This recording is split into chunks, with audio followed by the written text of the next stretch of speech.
This is our usual Wednesday briefing, and I'm glad that this Wednesday we've actually managed to meet.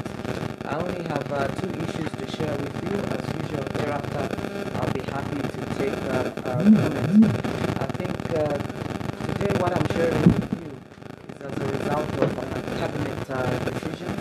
Government had cabinet on Monday, and a number of decisions were made, but there are two prominent ones that we thought were very important to share with you.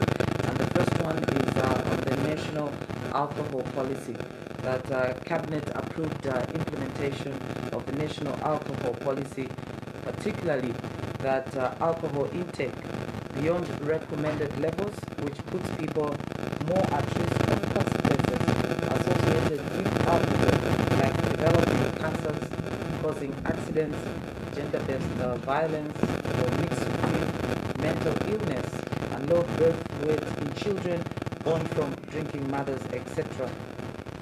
Worse still for Zambia, a World Health Organization survey has shown that Zambian women are the biggest consumers of alcohol in the world, and that this is a very big challenge for the government because women are considered to be a force to help drug alcoholism and prevent alcohol-related harms in the children. Evidence suggests that 42% of Zambian women drink excessively, and drinking above the recommended levels of alcohol puts people more at risk of alcohol-related consequences like developing cancer, accidents, and the other vices I mentioned. The government made this decision on Monday. The second step decision that Cabinet made on Monday is the protection and conservation of liberation heritage sites in Zambia. Cabinet approved that the National Heritage Conservation Commission takes over the ownership of all significant heritage sites that are in private hands using a well-fortified compulsory acquisition mechanism and further negotiate with individuals in instances where such heritage sites are in private hands. Zambia has a number of heritage sites relating to its own independent history, and that the liberation movement in the neighboring countries. Zambia was at the center of the liberation of Southern Africa from colonialism. Unfortunately, most of these heritage sites are being destroyed due to the number of factors such as properties being in private hands, lack of adherence to heritage protection principles, especially in the development of the tourism sector. The Cabinet did emphasize that the rich Zambian history should be written in order to keep our records clear for the future generation. That was the message today. Those two cabinet decisions. We are happy to take questions on these two decisions as follow-ups and any other questions that you may have. Yes, are there any questions? Yes.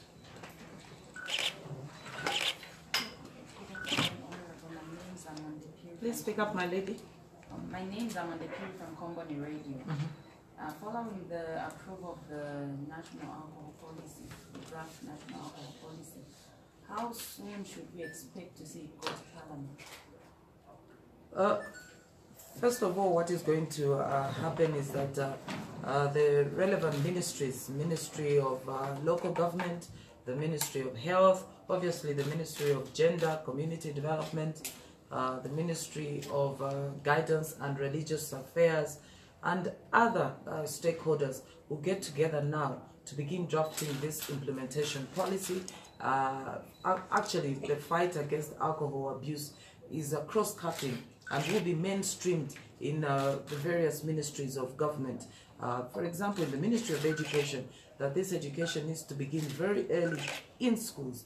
And I think during Cabinet, His Excellency emphasized that it was important that this work begins immediately. And I believe the lead minister for the Committee of Ministers, Honorable Mwale of Local Government, will put the team together immediately so that the implementation plan begins. Yes, please. Good afternoon. My name is Mishek Nirong. Yes, I'm happy, Honorable, that the issue of alcohol among us women is coming from me, because most time when I bring up this issue, people don't take me seriously.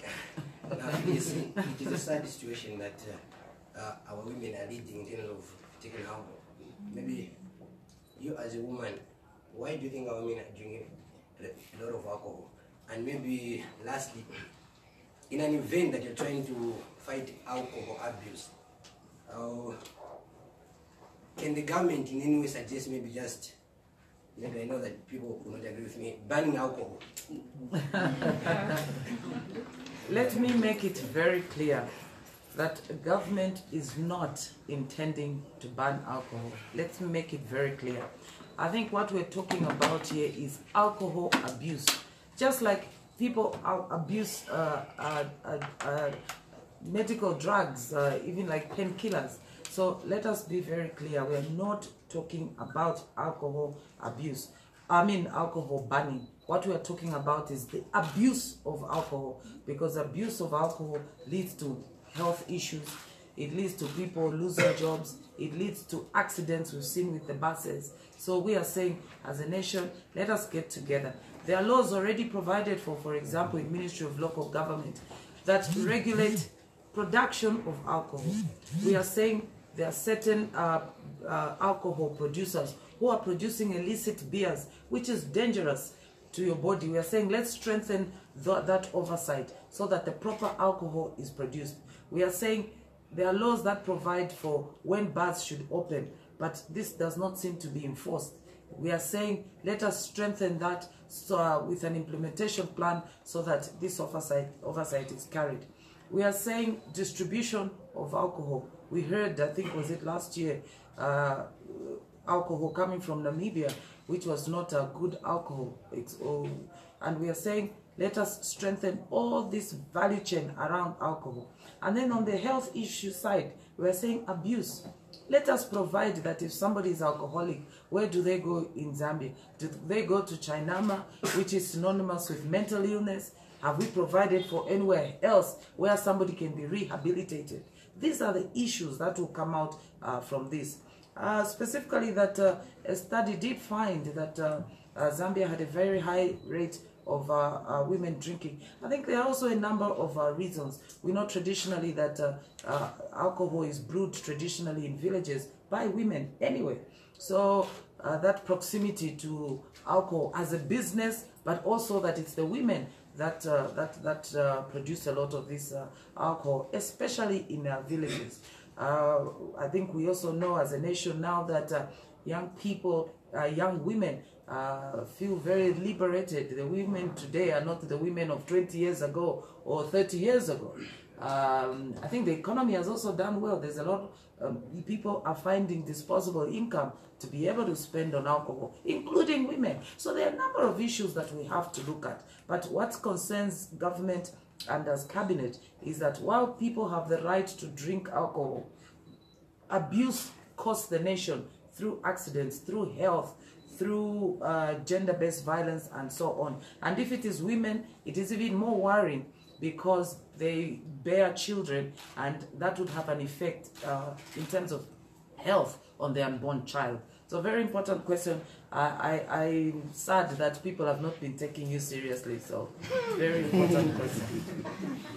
Yes, please. Yes, please. Augustine is my name from FM. I wanted to find out on the number of sites, conservation sites, heritage sites, that are likely to be taken back to the hands of government. Have you taken into consideration legal procedures that might come with this implication of government trying to take back these? By cabinet making this decision, it means that the necessary statutory instruments will be put in place so that this decision is backed by law. And this is why acquisition of these heritage sites that might be in private hands will be very will be a process that will be carefully followed, including having to buy back from some of these private hands. This is important history for our country, and if it continues to be in private hands, it can be destroyed, it can be lost for the future. There are some countries whose economy is totally based on tourism. and we have to do everything we can to grow the tourism sector. Again, for more jobs, more jobs, more jobs for our people. So I don't have the number of the sites, but I think there are quite a few of them out there that are in private hands, and some of them that might even be in public hands, but they need to be looked after, renovated, they've been forgotten. So we are saying, let us rejuvenate this sector of the tourism industry, because sometimes people come from all over the world, for example, to go and see the pyramids, and it makes money for that country. Why shouldn't we share a story of our own heritage sites so that people can come from all over the world to see them and be sure that the country can benefit? Yes. Good afternoon, Minister. Yes, please. I can see the beautiful lady talking. Yes, please. Yeah, Miriam Chavala from Institute. Yes, please. Yeah, my question is not... That's fine. That's why we are here on Wednesdays. Okay, great.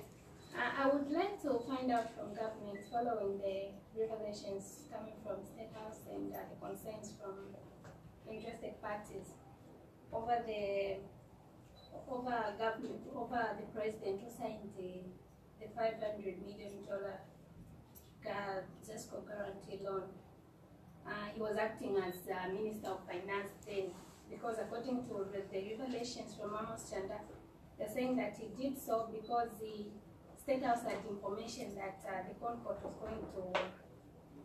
was going to nullify the stay of ministers in office after the dissolution of Parliament.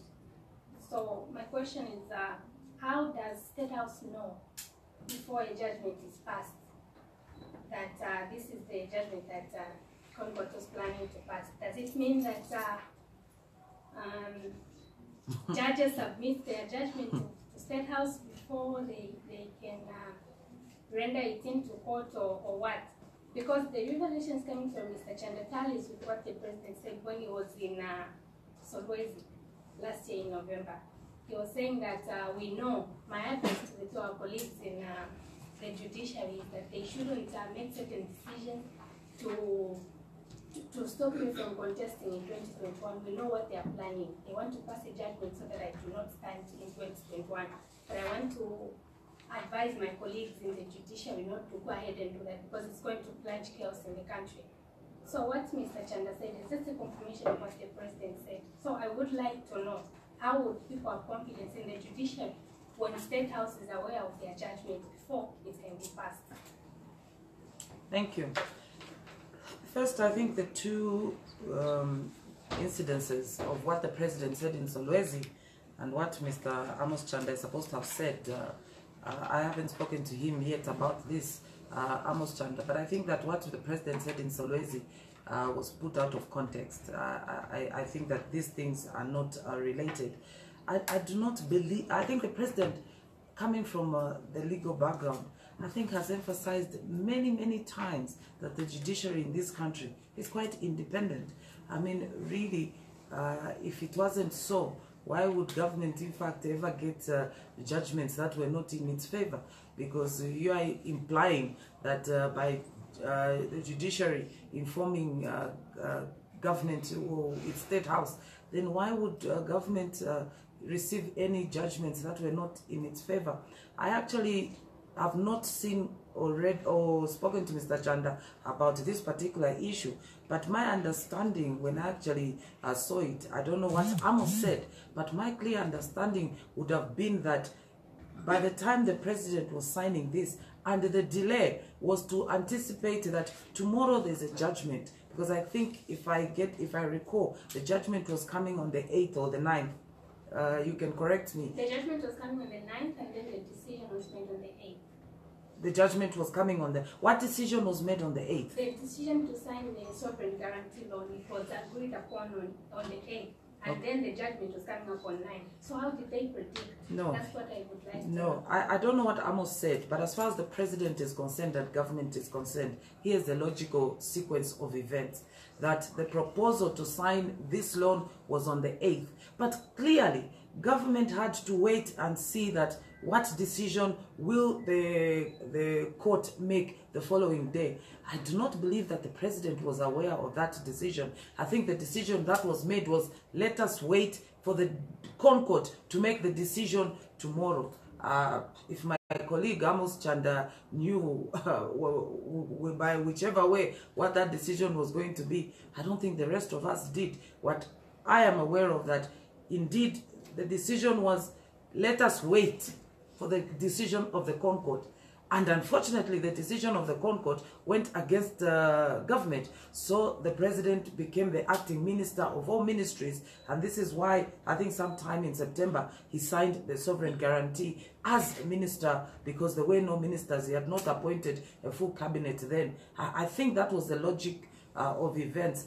To say that State House, or in this case, you're probably saying the president, that he knew the decision, I do not think that's the correct situation. Maybe there were words used wrongly, but what I'm sure of is that the decision was, let us wait for the Concord to make a decision tomorrow. Not that we knew what the decision of the Concord was going to be. Government never knows what these judges are going to decide, because we are true believers in this parliament, there's government, and then there is the judiciary. And if we had undue influence on the judiciary, why would we get any judgment against us, against government? I think that should reflect to you that if the purpose of knowing these judgments was to influence, why would we get any judgment against us? So I don't believe it's a true reflection to say State House knew.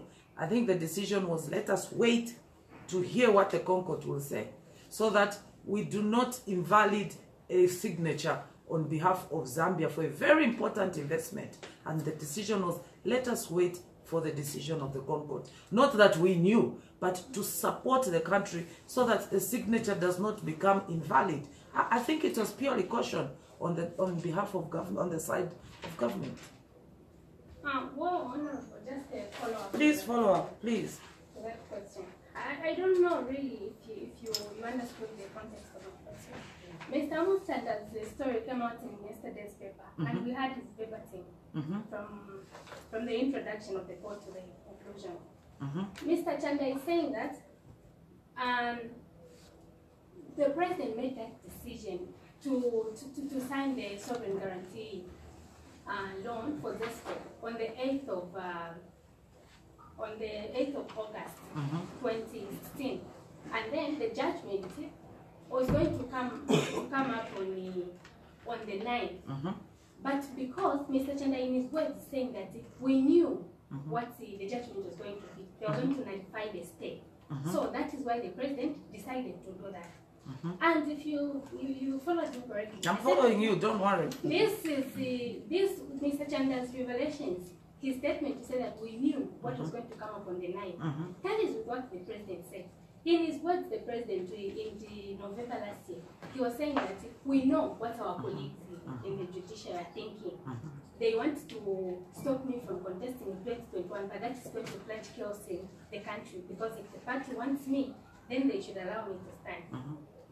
I might not be exact, but he said something like that. And so it's tally. So what I'm asking is that, how will people have confidence in the judiciary? And yes, the judgment from the Concord was against government, which is what they predicted themselves. How did they know? And how are we going to have confidence in a judiciary which gives its judgment to government or whoever else it is? It could be anyone.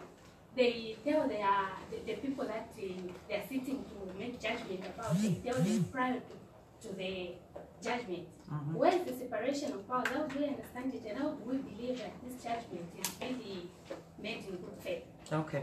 I heard you exactly in that manner the first time, that the president's reference to the judiciary in Solwezi was misunderstood. The president was purely talking about himself, that indeed if there are people out there, and not necessarily the judges, but that if the PF wanted him to stand, I mean, clearly those who are his supporters would be angry in an event that he was not allowed to stand. I think the president made that statement in that context.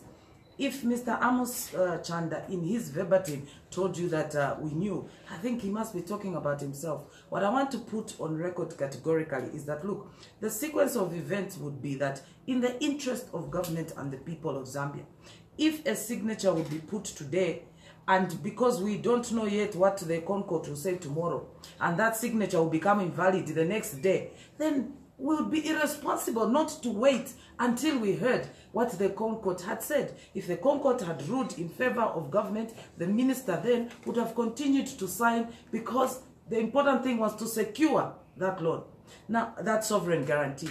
But in this case, government made this, the decision for the president to sign because the Concord ruled against. I don't believe that the president would have been aware of a judgment of the Concord, because the courts don't report to the president in terms of judgment. They don't do that.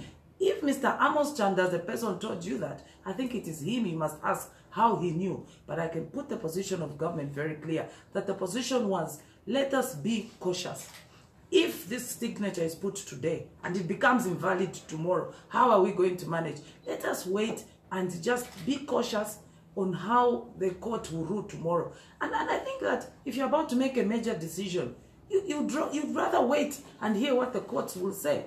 Now, Mr. Amos's words, I can't put or take them from his mouth. I believe you will have to follow up with him. But I can speak for government that it was purely being cautious, that let us wait for the judgment. When the judgment is out, then we'll decide what to do. And as when the judgment came out, then it made sense that fine, then the president, since he's acting when the cabinet is dissolved, he's acting for all ministers, then it made sense that now let's make a decision for the president to sign. So you will have to ask Mr. Amos Chanda why and how he said that he knew or we knew, because I personally didn't know, and I don't believe that government knew. Minister, just a Oh my very last question. No, just one last question, sir. Minister, The girl, let the lady ask. The ladies normally don't ask. Yes, please. Go on, my lady. Go on. well, let me first express my disappointment. Let's go on.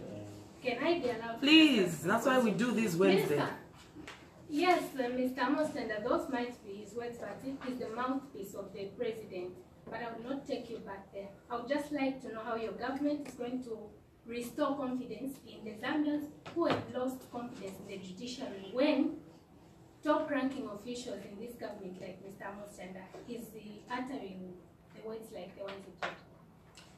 I think that government, the people of Zambia have not lost confidence in the judiciary. I think that government in general and the people of Zambia have given a lot of support to the judiciary. And I think Zambia stands out among a few African countries where we can be quite proud that we've traditionally carried out the processes of the courts, and that as far as our courts are concerned, there's no Zambian who is special. We've seen presidents appear before courts. We've seen ministers appear before courts. We've seen business people appear before courts. I think we should be proud of our court record. I think that if one official, whether literally or by just use of language, gave an impression that the court reports to State House, I don't believe that that is the reason to say the system in this country, judiciary, is not working correctly. I don't believe so. I think we should be quite proud of how the judiciary has performed in this country. The fact that no one is special, no one has failed to go before the courts in this country, which doesn't happen in other areas. So I think the Zambians have not lost confidence. Yes. Who? Afternoon, madam. Yes, please. My name is Anchimangano from Diamond Television.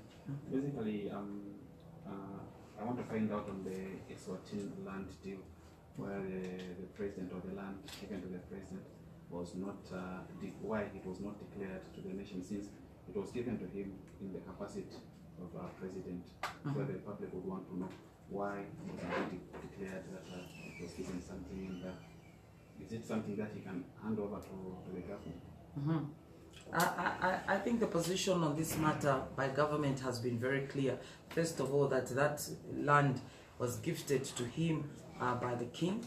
And then secondly, and most importantly, that in this country, There are no laws that compel the president to declare gifts he is given. There are no laws. Now, if the Zambians want these laws to come about, I think the processes of legislation will happen. But as of today, there are no laws that compel the president to declare gifts. And I think government has put this matter to rest. It's being debated at length, and the government position is very clear. My name is James Funda from Times of Zambia. There was a position on the national dialogue issued by the presidency yesterday, but there have been variants in terms of reactions. The bishops, Catholic bishops, are actually saying they still want the Commonwealth to come on board, whereas some opposition political party leaders are saying government seems to be undermining the capacity of ZCID by saying the church should come on board to complement or supplement the process. So I would like to get clarity on this aspect, on the aspect of undermining the capacity of ZCID and why the Commonwealth seems to have been shunted out of the process. Thank you very much. Thank you. I think let me make this very clear.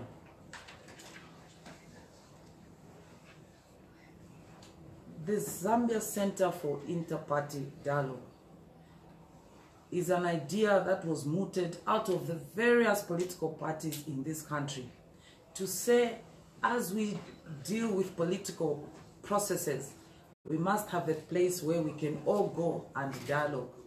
And this is a preserve of politicians. Now, these days everybody seems to be a politician. The dialogue is about political parties saying, let us come together and discuss the issues that we have conflict upon. Is it the constitution issues? Is it issues of the Public Order Act? Various issues that let us come together, and each political party should bring their issues. Now, clearly, because other stakeholders are very interested in this process, it has been said that stakeholders, whether it is the church, it is NGOs, it is whoever feels that they are a stakeholder and can come and witness and observe and provide contributions or advice to this process, should come through. But we are very categorical as Zambians, first of all, that we are a country that must believe in ourselves. And in believing ourselves, we must believe in our institutions. And in believing in our institutions, we must not say what we Zambians do is bad, only what foreigners do is good. And that's why we have categorically said, if the Commonwealth wants to come and give support and observe and witness, they are welcome, like anybody else for that matter. But this is our own process as Zambians, number one. This is our own process as political parties. And this is our own process as politicians to be able to address these things. Because we live together here. We know each other. We understand each other. It is our country. And when we have problems, we must face them head on ourselves. And that's why the Commonwealth can only come in that state, not to lead these discussions. Because these discussions are being led by the Center for Inter-Party Dialogue. But those stakeholders, like the church, like NGOs, like anybody else, if they want to come to witness, to support, to encourage, to give advice, everybody is welcome, including you, the media, who will play a critical role. Hopefully not to polarize, but to bring Zambia together. So you play a very critical role yourselves. So that is the position. The Center for Inter-Party Dialogue is the lead. But the president is very happy that others, outside we the politicians, who want to come along, you're very welcome to come and do whatever it is you'd like to do, to observe, to witness, to encourage, to support, to provide advice. You're welcome, including the church. Including the church. Are there any more questions? Yes. Good afternoon. Yes, please. My name is John Balsika from Zambia Daily Mail.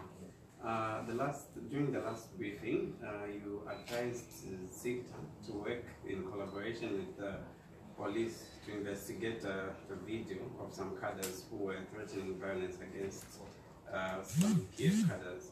I'm wanted to find out if there's any feedback. Why I'm asking is because there's another video where a driver was captured driving past ZRA, and he was complaining about taxes and threatened to bring down that, one day they'll bring down that building. So your comment on that one, and on the need for us as citizens to use social media for positive change.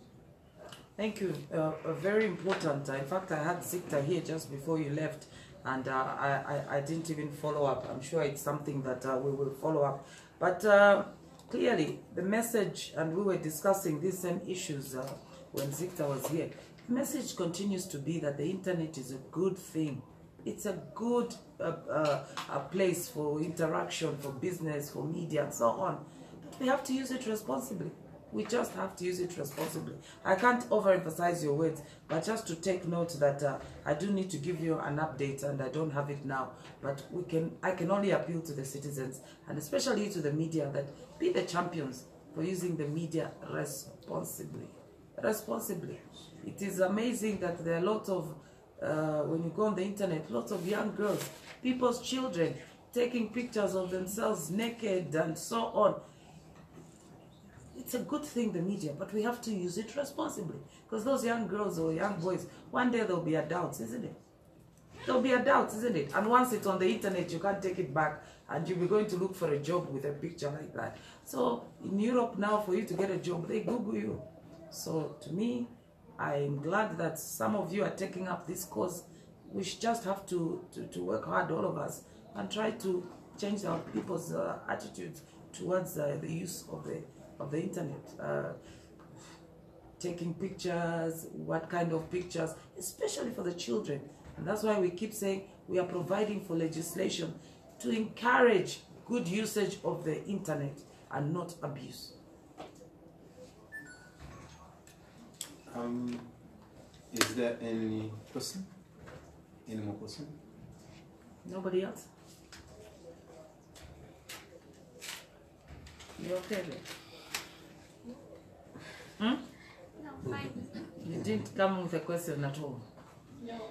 No. I'm satisfied with the responses that you've given. They just sent you here. They didn't give you a question.